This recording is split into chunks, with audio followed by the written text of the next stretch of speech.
இயேசு கிறிஸ்துவில் பிரியமான அன்புக்குரிய சகோதரமே, அகத்தின் அழகு முகத்தில் தெரியும் என்று சொல்லுவார்கள். இன்று நாம் இயேசு கிறிஸ்துவினுடைய தோற்றமாற்று பெருவிழாவினை சிறப்பித்துக் கொண்டிருக்கின்றோம். இன்று நற்செய்தி வாசகத்திலே நாம் வாசிக்கின்றோம், அவர் வேண்டிக் கொண்டிருந்த பொழுது அவரது முகத்தோற்றம் மாறியது, அவருடைய ஆடையும் வெண்மையாய் மின்னியது.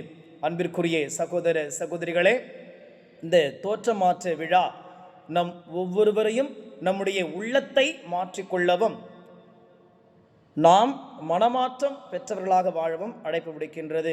இன்றைய சமுதாயத்திலே நாம் வாசிக்கின்றோம் அல்லது பார்க்கின்றோம், அல்லது மொபைல் ஃபோனிலும் நாம் பார்க்கின்றோம். ஒருவர் கருப்பாக இருந்தாலும் தன்னையே பிறருக்கு நல்ல தோற்றத்தோடு காண்பிப்பதற்காக பல்வேறு கோட்டிங்களை அவர் பயன்படுத்துகின்றார்கள், பல்வேறு அலங்கார பொருட்களை பயன்படுத்துகின்றார்கள். ஈவன் ஒரு மொபைல் ஃபோனில் ஃபில்டரை பயன்படுத்தி ஒரு கருப்பான உடல் அமைப்பை ஒரு அழகான ஒரு உடல் அமைப்பாக பிறருக்கு காண்பிக்கின்றார்கள். இப்படிப்பட்ட ஒரு தோற்றத்தை கடவுள் ஒருபொழுதும் விரும்புவது கிடையாது.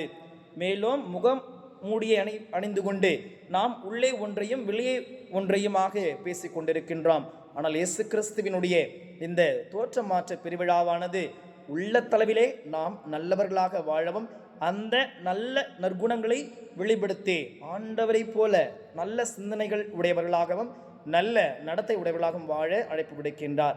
ஆகவே நாம் அனைவரும் தோற்றமாற்றம் பெற்றவர்களாக நல்ல பண்புகளை வெளிப்படுத்த இன்று இயேசு கிறிஸ்து ஒவ்வொருவரையும் அழைக்கின்றார்.